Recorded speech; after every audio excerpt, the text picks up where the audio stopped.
Okay, that's the magnets. As you can see, they've picked up a little bit of dirt, quite sort of gritty bits on there. Not a great deal, but it's probably these little bits that's been clogging up the old main heat exchanger and causing problems. So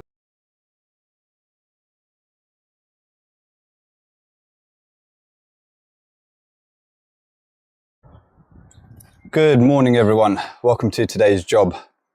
Coffee first. So today I'm at this house doing a power flush.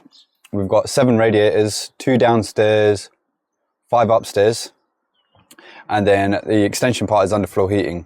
So I'll show you in a moment once I go inside. I've already got the machine set up. I had to sort of have a little think about how I was going to do it. I'd pre-dosed the system with some AD MC5 on Friday. So today is Monday, so over the weekend I let the chemical run around it.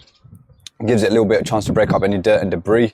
The reason why I've been asked to do a power flush here is because the customer's got they've got Worcester Bosch boiler, and they had a problem, I believe, with overheating, and a Worcester Bosch engineer's come out, he's replaced the main heat exchanger, and he's given them my details. He follows me on YouTube and Instagram, and he's advised them to get in contact with me to carry out a power flush.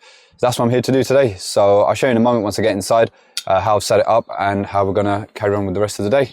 Let's go and have a look.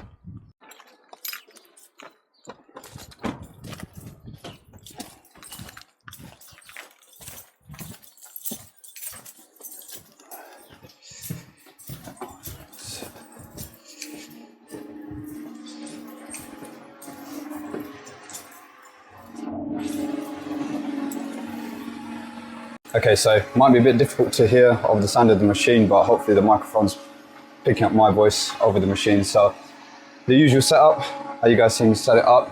I've got it plugged in here, got the heated element plugged in there, got all my hoses and everything set up. Let me try and crawl over all this. That's the boiler. So I dosed the system with some MC5 about 3 days ago. We've got the underfloor heating manifold here, so it's an older style one where we haven't got the butterfly valves, but we've got lock shield valve there and a TRV. So we've got the 2 zones, that's the central heating zone, that's the underfloor heating zone. So I left that zone valve off for the moment, and I've closed that lock shield section down there. You can see from the vials that the underfloor heating is quite dirty, so hopefully once I flush that out, it should get rid of a lot of muck. What I've done here, I've taken the pump out because this is a pre-plumbed cylinder. So I've taken the pump out of there, put the connection straight onto the pump valves, and I've used the filling loop here to fill up the machine. And I've got because I'm flushing through the boiler, I'm not going to be reversing the flow, I'm going in the single direction, in the natural direction that the boiler will be flowing. So where that's flowing through, that hose there, that's going to be coming round, going down, flowing to the radiators, and then coming back through the magnets, through the machine, and then back into the system. So that's how I'm flushing it at the moment. And I'll do the cylinder coil at the end as well. There's a bypass here as well. So I did shut down the bypass, but I'm not keen on just shutting them down because you find that sometimes they let by. So I've removed that bypass. I've capped off the 2 ends as well. So there shouldn't be any problem with anything bypassing. We should get a nice clean flush.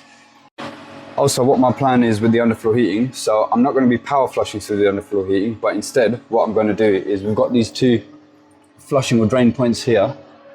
I'm going to use the filling loop from here, put a washing machine adapter, washing machine valve onto the washing machine hose onto one of these, and then on the other side there's the, where's it gone? It's somewhere down here. There we go. Got that. So that I'll put on the other one. So this is our flow. So obviously I want it to flow in the natural direction again. So I'll put the washing machine hose connection onto there. I'll put this onto here with a normal washing machine, with a normal hose pipe. Run that either outside or into a sink or something, and that should hopefully flush through the underfloor heating while it's locked off. And I should be able to do that simultaneously whilst I'm power flushing. I mean, where I've pre-dosed the system already, let me pop this somewhere I'm not going to lose it. I don't have to worry about circulating the whole system. So I'm actually going to just crack on now first, I think. 5 minutes of rad, and then start dumping, and then I can sort out the underfloor heating side as well. So keep you guys posted how the system's looking. Okay, so I'm just flushing the underfloor heating whilst I'm flushing the radiators as well. So that's all locked off. put my washing machine hose connection onto there. So I've got the filling loop, blasting mains through there. Got one actuator off, so that's now flowing through that circuit, coming out that hose, mains flushing it out there. So this is how I'm going to do it until each circuit runs clear. Let's just make sure, yeah, see I can feel that's warm, that's warm, that's warm, that's warm, that's cold. So that's telling me that we've definitely got the cold mains going through there. It's going around all through there, coming up through there, out of there, and they're flushing into there. The temperature on that gauge as well is also dropping. That's a good sign. That's telling me that the cold water is circulating all through. So that's already running clear. I don't think there's going to be a lot of dirt in the underfloor heating, to be fair. I think the vials look a lot worse than the system actually is. Or it might have just been an accumulation over years where the dirt's collected and just sort of got caught up in the vials. But yeah, I mean, that's running clear already. So I'm going to put the actuator back on there, take the next one off, and so on and so forth. And hopefully that should start flushing with the underfloor heating. And I've got 3, 2, 1. There we go. Right. I'm going to go and switch to the next rad and then crack on with the underfloor heating as well. Right, so that loop's done. Just open up the next loop. So I'm going to open up the fin loop and let's see what the colour of the water comes out as. Let's open that.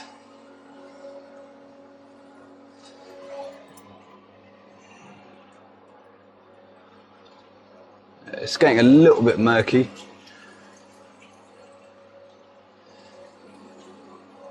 Yeah, the underfloor coil isn't actually that bad. So yeah, I'm just going to let that flush 5 minutes of coil at a time as well, just to make sure that we get rid of, eliminate any dirt in the underfloor heating as well, just by mains flushing it through, and then move on to the next loop one by one. So hopefully that shouldn't take too long as well. There's 5 loops, 25 minutes. I've got 3 more radiators to do. So that's 15 minutes, so yeah, it'll just be another extra 10 minutes once I've done that. Then I can start dumping the radiators, and that's basically just being dumped right now anyway, so yeah, it's looking good. Okay, that's the magnets. As you can see, they've picked up a little bit of dirt, quite sort of gritty bits on there. Not a great deal, but it's probably these little bits that's been clogging up the old main heat exchanger and causing problems. So now that that's all been done on each radiator, underfloor heating loops have all been flushed out as well. Now I'm going to reverse the process and dump all of this out the system until we get the water running clear from the machine. So done all 7 rads, done the 5 loops of the underfloor heating. Now, yeah, just got to do it in reverse and make sure that the quality of the water is crystal clear afterwards, so that we haven't got any more dirt left in the system. Okay, so I've just moved on to one of the upstairs radiators, and let's see. You see the colour change in a moment.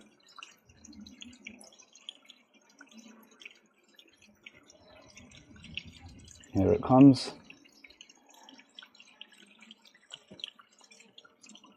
You can see it's pretty murky, but it does clear up pretty quickly, which is good. So I think there's just more dirty water in there rather than actual magnetite, but that will clear up in about 30 seconds or so. And obviously turbidity tube, so I'll show you once it's cleared up. We'll check, and we've got a cross at the end of it, and we can move on to the next rad. Right, let's check that.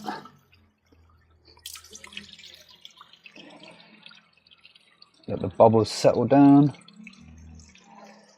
There we go. I don't know how clearly it shows up on camera, but you can see the X at the bottom there. So that means that's ready to move on to the next rad. Okay, so a bit of breeze coming through there. Let me stand here so that it doesn't sound too muffled. Right, Powerflush is all done. Everything's back together. Pumps back in, bypass is back in, set back to what it was before. Now I'm just going around checking all the radiators. So I've got this one in the loft. So that's getting nice and hot. Let's go around checking all the others.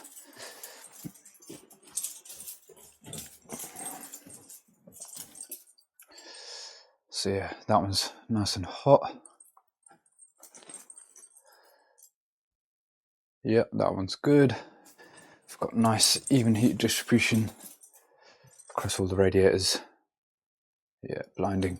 Our towel rails, they always reflect the heat, so it's difficult to see, but a touch, yeah, can't get my hand on it, so that's nice and hot.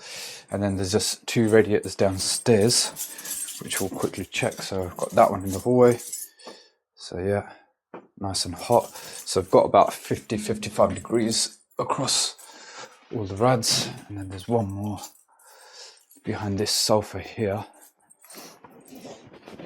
and yeah, it's hot all the way through.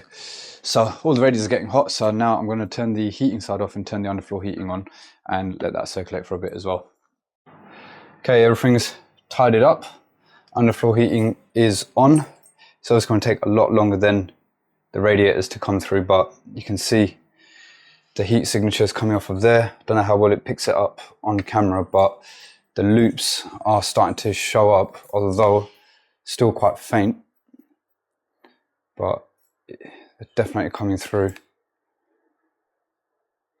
So yeah. Alright, so yeah, underfloor heating is going to take a little while. I've had it on for about, it's been on for about 20 minutes. I was testing the radiators first, then I was testing the underfloor heating. But everything's on, all the actuators are open, and you can faintly see the loops coming through on the thermal imaging camera, and you can feel it on your feet as well as you're walking around. So it's all working. We're going to turn the underfloor heating off now because it's, what, about 24 degrees today anyway, so don't need it. But system's been clean, system's been flushed, boiler's all good now. They've got a new main heat exchanger, which was replaced under warranty. I'm out of here, and I'll see you guys on the next video.